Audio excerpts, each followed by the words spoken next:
Volkswagen has launched a new SUV or a crossover in the compact luxury space. Now the name is an amalgamation of two words, tiger and iguana. So when you see the spelling, you might want to pronounce it as Tiguan, but Volkswagen would like you to call it the Tiguan. It's quite a successful model line ever since its launch in 2007. It is now in its second generation, and so far this model line has sold over 3.5 million units all around the world. Quite successful then, but will it be successful in the booming SUV market of India? Well, that's what I'm here to find out on the lovely roads to Chikmagalur.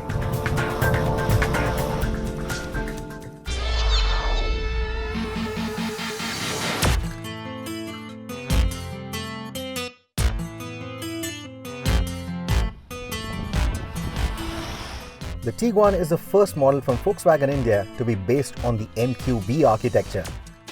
Globally, it is available with two wheelbase options, long and short, and we get the latter via completely knocked down kits that are then assembled at Volkswagen's plant in Chakan near Pune. So it is surprising that it has turned out to be such a pricey car. Evaluating the product though, the Tiguan is about the same footprint as the likes of the BMW X1, and though it may not look like it, it is taller and a tad bit larger in volume than the luxury compacts from Audi, BMW and Mercedes-Benz. But this price bracket also has the likes of the Endeavour and the Fortuner. When we talk about the 40 lakh rupee bracket, you expect those big burly SUVs, but the Germans, they think otherwise. What you have from the big three in this bracket are compact luxury SUVs. The styling, it's a little funky to attract the younger audience, but Volkswagen's gone with a more sophisticated and a more subtle styling. Not surprising if you look at the rest of their portfolio. There's a very tasteful use of chrome on the grille, on the bumpers, on the doors. Even the daytime running lights aren't very loud, and I like it. It's just two lit dashes in front of the LED headlamps. It looks really nice. At the back, the taillight has a familiar detailing from the current generation Passat or even the new one if you've seen it already. And then you have the pinch creases, you have the deep straight cuts. You also have those curved edges all around the car. All that just comes together to give it that sophisticated stance, and it works really well. It isn't a very remarkable design, but one that will age well. There are still many who like the classic boxy designs and a wide stance on their SUVs and crossovers, and the Tiguan should appeal to them.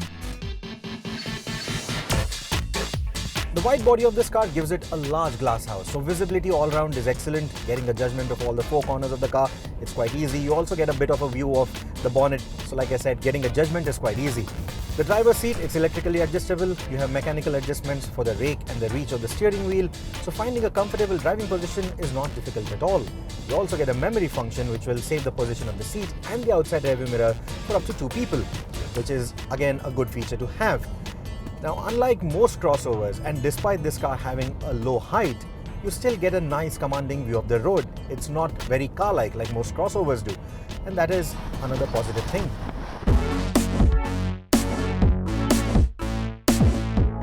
The cabin has a subtle design too that looks quite smart even with its all-black design. The large panoramic roof keeps things airy in here and adds to the sense of space. In fact, cabin space is more generous than its German rivals. There are plenty of storage spaces too, a tray below the front passenger seat, a box under the front center armrest, a shallow space in the dash, and some cubby holes in the tunnel console. There are 1-liter bottle holders in all of the door pockets and additional cup holders in the center armrest. The boot is quite generous too, and the 3-way split on the rear seat adds further versatility for the storage. The seats at the back can also be adjusted for a certain degree of recline and reach and have a generous amount of knee room, foot space and headroom. The rear seat also gets its own set of AC vents and temperature control thanks to a 3-zone climate control system. Squeezing 3 adults in the back, it's not going to be a very pleasant sight. This is still good for 2 adults and a kid. It's not as wide, so that's the best I think that you can manage. But even then, the kid who's sitting in the middle is not going to enjoy sitting there for too long with that transmission tunnel and those AC vents sticking out. As far as overall comfort is concerned, I think the seats are nice and comfortable. Even the front seats are contoured well. They're quite accommodating. And in my long journey for this particular drive that went from Bengaluru to Chikmagalur and now back, It's been quite pleasant, it's been quite comfortable. To keep me company through this drive, I had 3 passengers and this infotainment system, but all of us have had mixed reactions about it. Now, the good points about the system, the audio quality is crystal clear. Even at its higher volumes, it just plays music very well. You don't have the speakers bottoming out or any sort of reverb happening inside the cabin. No rattling plastics either. So, full points on that. Now, it's a touchscreen system. It even has those lovely animations like you had when these systems debuted on Skodas, with the menus popping out the moment your finger goes close to the screen. All that is fine, but it loses out on satellite navigation. It does get Apple CarPlay and Android Auto, so if you like Apple Maps, you can always use it. If you prefer Google Maps, Android Auto is your only option. But that is where the catch is. Once you have a smartphone connected to this, you cannot have a secondary device like a second phone streaming audio via Bluetooth. It just doesn't allow 2 devices to be connected at the same time. And that's a bit of a problem if you are traveling together, because everyone has different choices in music, and that's one problem we faced yesterday. The second problem with relying on satellite navigation of your cell phone is you are at the mercy of the cell phone network. And literally yesterday we lost our way twice because network connectivity was quite bad out here. So with all these things, you don't really want to clutter the cabin further with a satellite navigation device hanging off your windshield, additional cables connected to the auxiliary inputs. I just don't want that, because it just takes away the beauty of this subtle cabin that you have in here.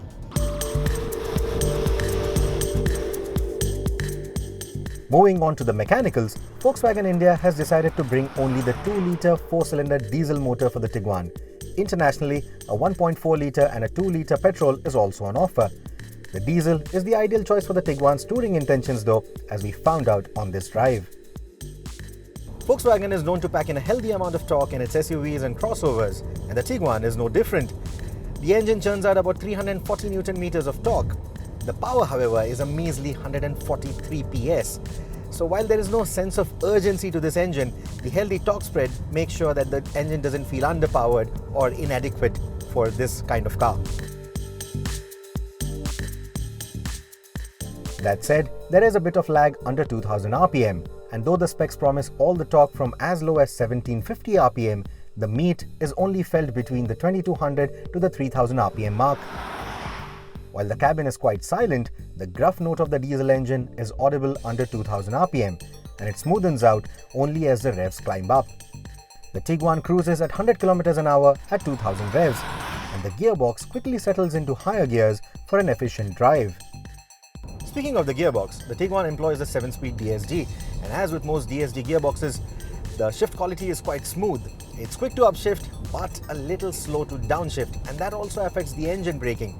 So if you are in a mood for some spirited drive, or if you are driving around the twisties or on the fabled Indian highways, which will throw a lot of surprises at you, you're better off using the paddle shifters. To put the torque down to the road, the gearbox speaks to an all-wheel drive system that VW likes to call 4Motion. It typically is a full-time AWD, altering torque between the wheels to maintain optimum traction when on tarmac. It can even send 100% of the power to the rear wheels if the situation demands it. Off the road, it turns traction control off and uses similar torque vectoring to help the car tackle loose surfaces. A rotary dial lets you switch between road and off-road modes on the fly. But with a ground clearance of 149mm and road bias tyres, the Tiguan's off-road capabilities out of the box seem quite restricted. There are more hardcore options in this price bracket if going off the beaten path is your primary criteria. Trips to the farmhouse or little trails around the lakeside shouldn't be a problem though. It also gets hill ascent and descent control. The Tiguan then, it's a soft roader. The MQB architecture that it's based on makes it a light vehicle for this category. In fact, it also feels quite light on its feet. It feels quite nimble around bends. You also have the electronic differential, which makes sure that the vehicle feels agile. And that's something that is quite hard to find in SUVs in this particular price bracket. What you also have is a suspension that gives it a supple ride without really making too much noise about its abilities. The suspension isn't the adjustable kind, but does a good job on our roads. What is adjustable though is the steering feel and the response of the drivetrain, both of which can be altered with driving modes programmed individually for tarmac or off-road use. The Tiguan scores high on safety with 6 airbags, disc brakes all around with ABS, traction control, ESP, auto hold for inclines, ISOFIX mounts for child seats, 3 head restraints for the rear seat, and a tire pressure monitoring system. It also has some noteworthy features like the self-sealing tires, which by the way are only available at the Volkswagen dealerships, and a pedestrian protection system which raises the bonnet in case of an impact to prevent the pedestrian from hitting the engine. Frankly, Volkswagen should have also thrown in a few assistance systems to give this car a USP over its rivals and justify that tall price tag. The Indian car market is like the fabled jungle. It's getting denser and denser, and the Tiguan is like the tiger that it is named after. It will have that elegant stance, but it will not have the numbers. For the kind of pricing that it comes at, it's certainly not going to rule its territory. It's going to target that niche audience like the Passat did, people who are looking for the urban practicality and the understated elegance. So in that sense, this car doesn't really go out and rival the Toyota Fortuner or the Ford Endeavour. It's a car that lowers your entry point into the luxury compact space.